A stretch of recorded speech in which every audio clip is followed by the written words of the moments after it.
여러분 안녕하십니까? JTB 뉴스입니다. 전주시의 최대 난제였던 종합경기장 문제에 대해 전주시가 롯데쇼핑을 종합경기장 개발에 참여시키기로 결정했습니다. 종합경기장 부지에 백화점과 호텔, 컨벤션 센터를 짓고 종합경기장은 월드컵 경기장 옆으로 옮기는 방식인데요. 하지만 공론화 작업을 거치지 않아서 반발이 크고 예산 확보도 쉽지 않습니다. 첫 소식 정원익 기자입니다. 전주 종합경기장 개발의 큰 틀은 이렇습니다. 전주시가 종합경기장 부지를 롯데에 50년 동안 장기 임대하면 롯데는 서신동의 롯데백화점을 종합경기장으로 옮기고 숲을 조성합니다. 롯데는 이런 대가로 1,000억 원을 들여 컨벤션 센터와 200실 규모의 호텔을 지은 뒤 이를 전주시에 기부합니다. 서신동의 현 롯데백화점 건물은 아울렛 같은 상업시설로 쓸 수 없습니다. 전주시는 자체적으로 900억 원을 확보해 전주 월드컵 경기장 주변에 15,000석 규모의 일종 육상 경기장과 8,000석 규모의 야구장을 새로 지을 계획입니다. 종합경기장 일대 토지 소유권을 넘기지 않고 판매시설 부지에 한해 장기 임대 방식으로 현재 운영 중인 백화점을 이전하여 종합경기장을 활용하고 재생하는 것. 셋째, 판매시설을 최소화하여 지역상권을 보호하는 것. 그러나 2015년에 사전 공론화 없이 종합경기장을 뉴욕 센트럴파크처럼 조성하겠다고 공개적으로 약속하더니 이번에도 사전 공론화 없이 계획을 발표해 반발이 거셉니다. 전주 종합경기장을 시민공원으로 만드는 것이 아니라 공원을 만들어서 롯데백화점과 호텔에 통째로 바치겠다는 것과 다르지 않다. 직접적인 피해가 예상되는 소상공인들과 사전 협의도 부족했습니다. 전혀 사전에 협의했다든가 그런 게 없고 다 마음대로 놓고 지금 이런 상태에서 발표는 전날 예산을 축소 발표했다는 의혹도 나옵니다. 전주시는 경기장과 야구장을 짓는데 900억 원이 필요하다고 밝혔는데 전라북도에 요청한 지방재정 투자심사액은 토지 보상비와 건설비를 더해 모두 1,147억 원입니다. 지난 5년 동안 종합경기장을 보존하겠다던 김등수 전주시장이 갑자기 개발적으로 방향을 틀고 이 과정에서 공론화 과정도 거치지 않아 찬반 양쪽 모두로부터 적잖은 반발을 살 것으로 보입니다. JTB 뉴스 정원익입니다. 김승수 시장의 이번 발표, 개발 측면에선 찬성할 수도 있겠지만 롯데의 지나친 헐값에 넘겼다는 비판도 적지 않습니다. 또 4년 전 자신의 공약을 뒤집어서 배신의 정치라는 거센 비난도 나왔습니다. 계속해서 김철 기자입니다. 참여자치 시민연대는 전주시가 롯데백화점에게 7,000평의 부지를 50년 동안 장기 임대하는 게 특혜라고 반발했습니다. 롯데백화점 규모가 지금의 2배로 늘어나 연 매출액만 6천억 원으로 급증한다는 겁니다. 재벌 기업의 이권의 먹잇감이 돼버리는 것이 아닌지에 대해서 매우 유감스럽고 참담함을 느낀다. 그런데도 전주시가 롯데로부터 기부 체납을 받는 호텔과 컨벤션 센터는 1,000억 원에 불과해 터무니없이 적다는 주장도 나왔습니다. 공개 입찰 한다면 1,000억이 아니라 저희 중소상인의 판단으로는 7천억 이상 받습니다. 왜 시민의 땅을 헐값으로 넘깁니까? 중소상인연합회는 배신의 정치라고 비판했습니다. 롯데백화점의 종합경기장 확장 이전으로 전주시 내 점포 2천여 개가 문을 닫아 실직자 8,000명이 생길 것으로 우려했습니다. 종합경기장을 시민의 숲으로 돌려주겠다는 그런 시민과의 약속을 저버렸기 때문에 이건 정치인으로서 어떤 신의를 배신한 것이기 때문에 나는 배신의 정치로 생각합니다. 백화점이 옮겨갈 종합경기장 주변 상인들은 매출 감소가 불보듯 뻔하다고 반발합니다. 힘들죠. 그렇지 않아도 힘들어 죽겠는데 거기까지 만약에 들어오면 복잡하죠. 많이 힘들어지겠죠. 롯데가 제대로 약속을 지키지 않으면 전주시만 골탕을 먹을 거라는 지적도 나왔습니다. 대구 수성 알파시티의 롯데몰을 거창하게 짓는다고 6천억을 들여서 지역 경제 활성화를 위해서 투자하겠다 이렇게 했는데 2016년도에 그런 발표가 난 이후에 2년이 흐른 지금 그 착공조차 안 하고 있거든요. 지난해 문화도시 지정에 실패한 김승수 시장이 올해는 특례시와 종합경기장 개발에 승부수를 던진 것으로 보이지만 성과를 장담하기 어려운 상황입니다. JTB 뉴스 김철우입니다. 정부 공모 사업인 스마트팜 혁신밸리 사업지역으로 지난해 김제시가 선정됐는데요.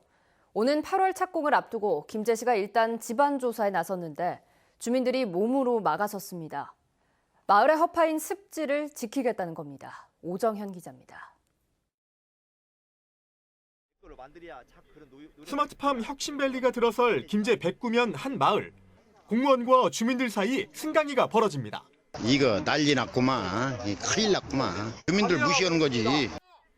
8월 착공을 앞두고 사업 예정 부지인 습지의 집안이 충분히 단단한지 조사하려 하자 주민들이 몸으로 막아선 겁니다. 주민들은 마을의 허파인 습지를 지키겠다고 말합니다. 습지를 메우면 당장 기후 변화가 뒤따라 지역의 자랑인 백구포도 농사가 해를 입을 거란 우려에서입니다. 특히 멸종 위기종인 가시연꽃과 동미나리가 사는 것으로 확인된 만큼 습지는 그대로 두고 사업 부지를 변경하라고 주장합니다. 습지에다 품어낸 산소와 모든 그 환경을 좋게 해주고 서풍 불으면은 포도도 잘 익고 하는데 이 물그릇을 엎어버리면 이건 우리 지역주민 다 죽이자는 얘기요. 김제시는 습지를 메워도 기후변화 등의 영향은 적을 거라고 평가합니다. 이미 저수지의 기능을 잃어 1991년 용도 폐지가 됐고 절반 이상은 이미 육지화가 진행됐기 때문입니다. 멸종 위기종은 용지를 마련해 옮겨 심는 방안을 추진 중이라고 밝혔습니다. 전문가나 기본 계획을 하면서 이런 식생 조사를 해본 결과 이게 가만히 놔두면 육지화가 되지 습지로서의 보존 가치가 그렇게 크지는 않거든요.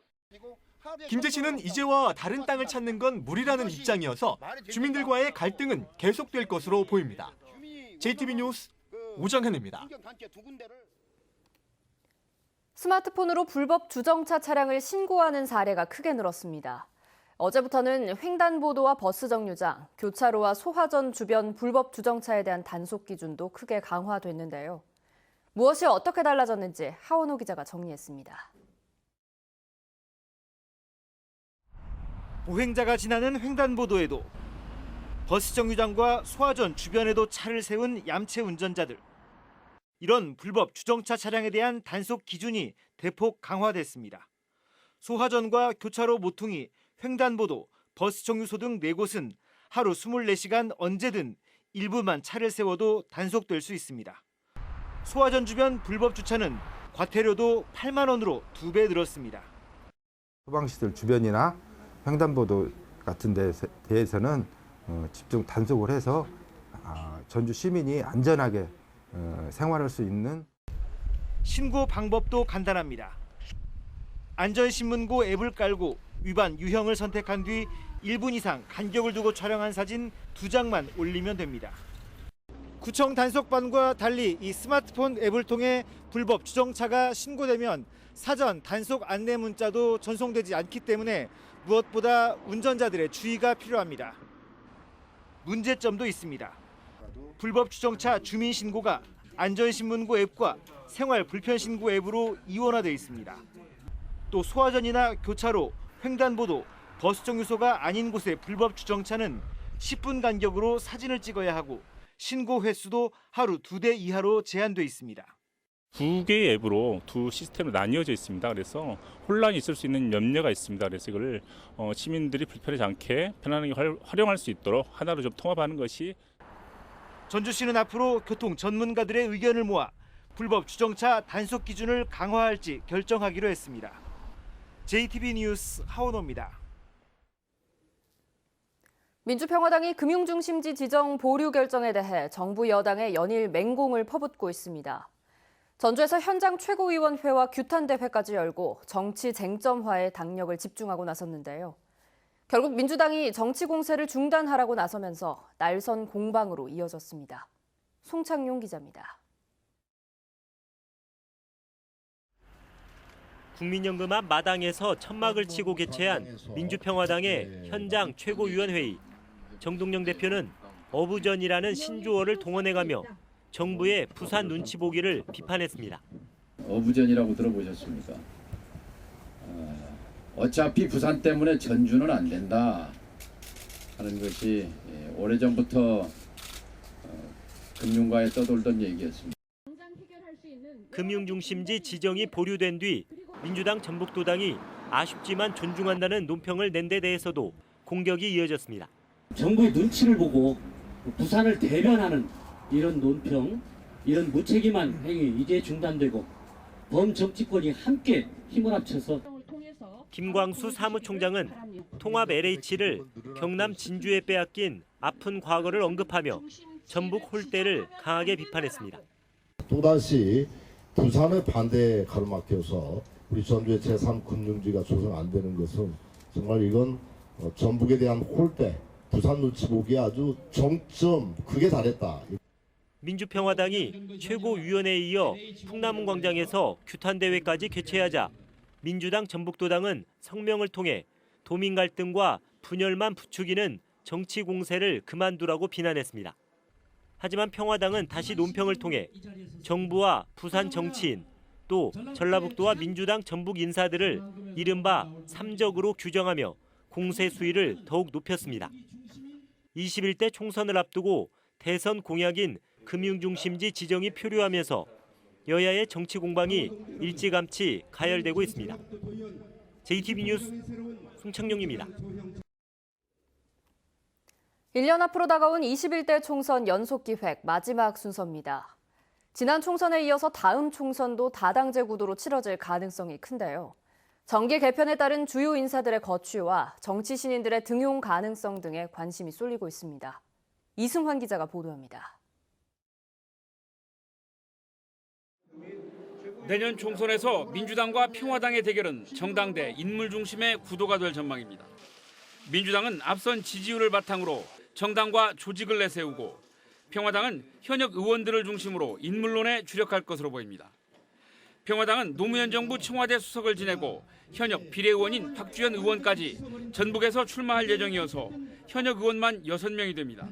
저는 정책을 30년간 해왔고요. 그리고 국정 운영 경험이 있습니다. 그리고 국회의원으로 있으면서 전북 발전을 위해서 싸울 건 싸우고 또 적극적으로 추진할 건 추진해 왔다고 생각합니다. 평화당은 전주 가불병 선거구에 김광수, 박주현, 정동영 라인업을 구축해서 민주당과 현역대, 비현역의 대결 구도로 몰고 가는 전략을 고심 중입니다. 박주현 의원이 전주 을 출마를 최종 확정할 경우 정운천 의원을 상대하게 돼 도내에서는 처음으로 2명의 현역 의원이 맞붙게 됩니다. 여기에 이상직 중진공 이사장까지 민주당 경선을 통과하면 전주 을은 3명의 전현직 의원이 혈투를 벌이는 도내에서 가장 뜨거운 선거가 될 전망입니다. 바른미래당의 내홍 속에 향후 김관영, 정운천 의원의 거취도 관심사입니다. 정계 개편이 현실화하면 김관영 의원은 민주당이나 평화당으로, 정운천 의원은 자유한국당행이 유력하다는 관측이 조심스럽게 나오고 있습니다. 현역들의 움직임과 함께 정치 신인의 등판 가능성도 눈여겨볼 대목입니다. 민주당은 현역 의원의 경선을 의무화하고 공천 심사 단계부터 신인에게 10% 가산점을 주기로 했습니다.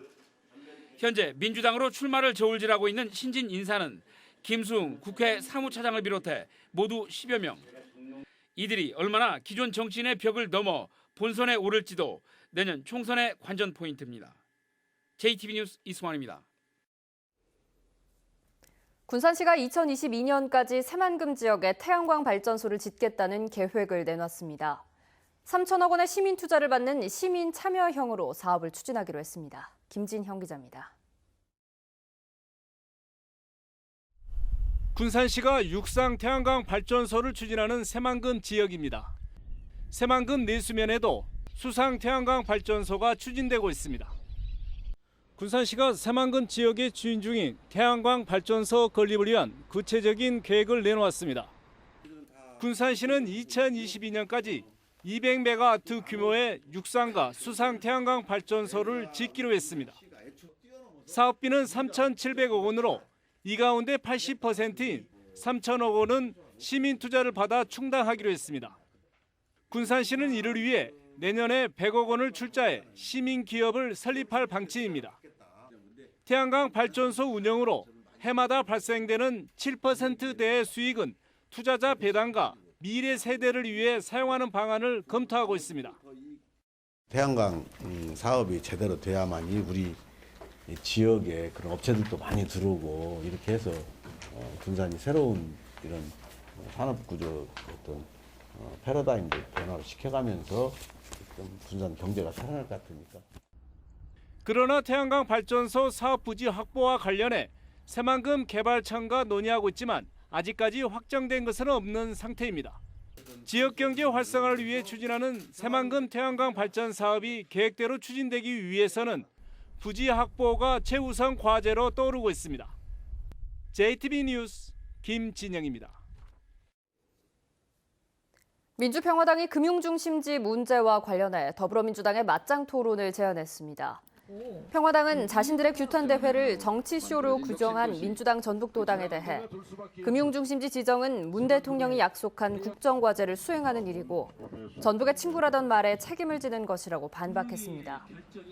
평화당은 또 송하진 지사와 안호영 위원장의 측근들, 송성환 도의장과 이항로 진안군수 등 민주당 인사들의 이딴 범죄 혐의를 한데 모아 비판한 뒤 빠른 시일 내에 도당끼리 맞짱 토론을 하자고 말했습니다.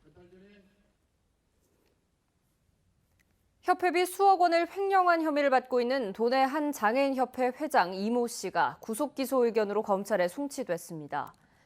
이 씨는 지난 2013년부터 5년 동안 장애인협회가 운영하는 공장의 서류를 조작해 협회 명의의 계좌에서 모두 8억 원가량을 빼돌린 혐의를 받고 있습니다.